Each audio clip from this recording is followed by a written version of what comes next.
नमस्कार दोस्तों, स्वागत है आप सभी का। दोस्तों आज की वीडियो में हम बात करेंगे भारतीय संविधान में नागरिकता को लेकर के क्या प्रावधान है। क्या जो भारत की नागरिकता है वो एकल नागरिकता है या दोहरी नागरिकता है।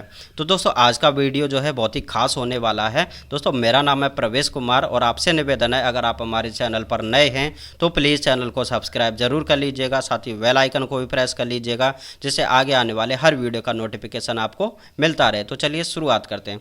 दोस्तों अगर संविधान में नागरिकता की बात करते हैं तो आपके भाग 2 में आपके भारत की नागरिकता देखने को मिलती है, भाग सेकंड में।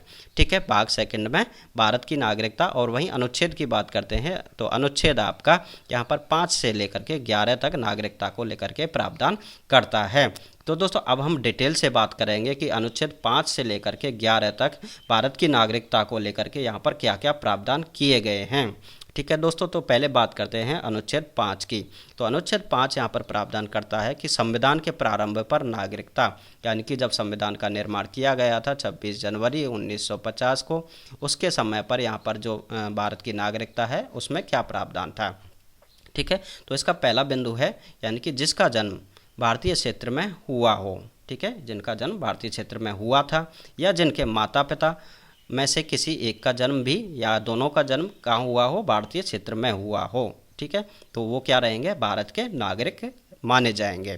दूसरी कंडीशन थी यहाँ पर जो सामान्यतः संविधान लागू होने से ठीक पहले कम से कम 5 वर्ष तक भारत का निवासी रहा हो, यानी कि जो जिसका जन्म भारत में ना हुआ हो या जिसके माता पिता का जन्म भारत में ना हुआ हो, लेकिन वो संविधान लागू होने से पहले भारत में क्या कर रहा हो, 5 वर्ष तक लगातार रहा हो, तो वो भारत का नागरिक माना जाएगा। ऐसा संविधान के अनुच्छेद 5 में उल्लेखित है। अब हम बात कर लेते हैं अनुच्छेद 6 की, कि भारत का जो विभाजन हुआ था उस समय पर जो भारत से पाकिस्तान गए थे या पाकिस्तान से भारत आए थे उनको लेकर के क्या प्रावधान है। तो अनुच्छेद जो 6 है वो यहाँ पर बात करता है कि पाकिस्तान से भारत आने वाले व्यक्तियों के नागरिकता के अधिकारों की यहाँ पर बात करता है, कि जो पाकिस्तान से भारत आए थे उनके उन व्यक्तियों के नागरिकता के अधिकार यहाँ पर क्या हैं।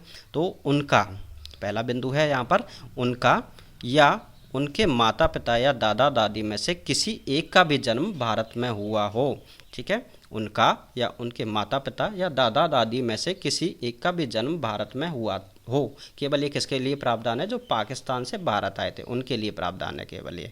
ठीक है, जैसा कि भारत जो आपका अधिनियम है 1935 वाला उसमें उल्लेखित है, उसके अनुसार यहाँ पर ये कंडीशन रखी गई है। ठीक है, 1935 के भारत शासन अधिनियम के अनुसार जो प्रावधान है उसकी यहाँ पर बात की गई है। दूसरा बिंदु है यहाँ पर कि यदि ऐसा व्यक्ति जो 19 जुलाई 1948 से पहले प्रवास कर चुका है और अपने प्रवास के बाद भारत का क्या है, वो निवासी है।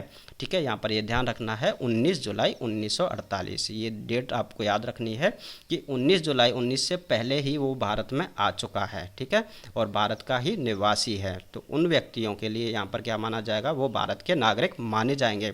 अब हम बात कर लेते हैं कि 19 जुलाई 1948 के बाद में जो व्यक्ति आए थे पाकिस्तान से भारत में, उनके लिए क्या प्रावधान था कि जो डोमिनियन स्टेट के जो अधिकारी थे उनसे इनको क्या करना था, यहाँ पर सर्टिफिकेट पर मोहर लगवानी थी।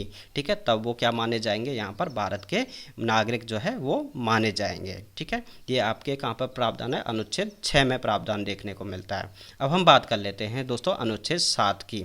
तो 7 की बात करते हैं कि पाकिस्तान को जाने वाले, भारत से पाकिस्तान को जाने वाले और बाद में क्या है वो भारत को लौट आए थे, उनके लिए यहाँ पर अनुच्छेद 7 में प्रावधान है।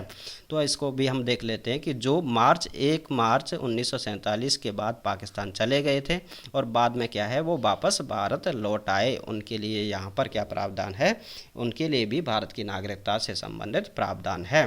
ठीक है, अनुच्छेद 7 कहता है कि जो पाकिस्तान को चले गए थे, ठीक है, 1 मार्च 1947 के बाद, लेकिन बाद में क्या है वो भारत लौट आए, तो उनके लिए भारत की नागरिकता से संबंधित प्रावधान अनुच्छेद 7 में है। दोस्तों आपसे निवेदन भी है, अगर वीडियो पसंद आ रहा है, जानकारी पसंद आ रही है तो वीडियो को लाइक भी कर दें और दोस्तों के साथ भी शेयर कर दें और चैनल को ज़रूर सब्सक्राइब कर लें, जिससे मुझे भी मोटिवेशन मिलता रहे।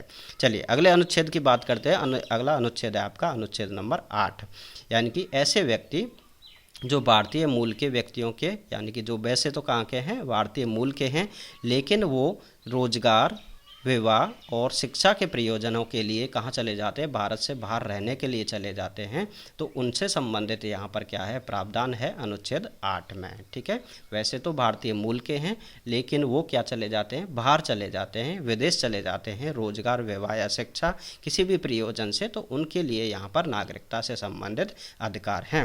अब हम बात कर लेते हैं अनुच्छेद 9 की। कि अनुच्छेद 9 क्या कहता है कि विदेशी राज्य की नागरिकता स्वेच्छा से अर्जित करने वाले व्यक्तियों का नागरिक ना रहना।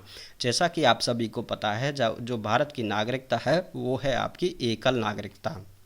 ठीक है, अगर आप किसी दूसरे देश की जो है नागरिकता ग्रहण कर लेते हैं तो आपकी जो भारत की नागरिकता है वो यहाँ पर रद्द हो जाती है।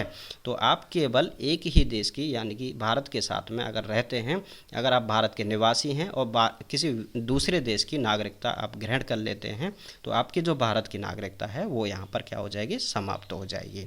अब हम बात कर लेते हैं अनुच्छेद 10 की, यानी कि आपके जो आर्टिकल अनुच्छेद आपके 5 से लेकर के 9 तक जो प्रावधान है, ठीक है, अगर आप उनको फॉलो करते हैं, ठीक है, तो उनसे संबंधित यहाँ पर नागरिकता के अधिकारों का बना रहना। जो आपके 5 से 9 तक जो आपके अधिकार दिए गए हैं नागरिकता से संबंधित, ठीक है, उनके जो नागरिकता के अधिकार हैं उनका बना रहना यहाँ पर अनुच्छेद 10 में उल्लेखित है। अब हम बात कर लेते हैं अंतिम आपका जो नागरिकता से संबंधित अनुच्छेद है वो है अनुच्छेद नंबर 11। तो अनुच्छेद नंबर 11 क्या कहता है कि संसद द्वारा नागरिकता के अधिकारों का विधि द्वारा विनियमन किया जाना, यानी कि नागरिकता से संबंधित कोई भी कानून बनाना है, ठीक है, तो उस किसके द्वारा बनाया जाएगा, संसद के द्वारा समय समय पर बनाया जाएगा और समय समय पर उसमें क्या किया जाएगा, संशोधन भी किया जाएगा। किसके द्वारा, संसद के द्वारा। तो जैसा कि आप सभी को पता है कि भारतीय नागरिकता अधिनियम आपका जो है 1955, उसमें अभी तक जो है 5 बार संशोधन किया जा चुका है और अंतिम जो संशोधन था आपका 2019 में किया गया था, जो कि काफ़ी महत्वपूर्ण था। उसके बारे में भी हम अगली वीडियो में बात करेंगे। तो भारतीय नागरिकता अधिनियम 1955 और जो अभी तक 5 जो संविधान संशोधन किए गए थे उसके बारे में भी, और जो नागरिकता की समाप्ति को लेकर के भी हम अगली वीडियो में बात करेंगे। तो दोस्तों हमारे साथ बने रहिएगा, चैनल को भी सब्सक्राइब जरूर कर लीजिएगा। अगर जानकारी पसंद आई है तो वीडियो को लाइक कीजिएगा, दोस्तों के साथ शेयर कीजिएगा। धन्यवाद दोस्तों।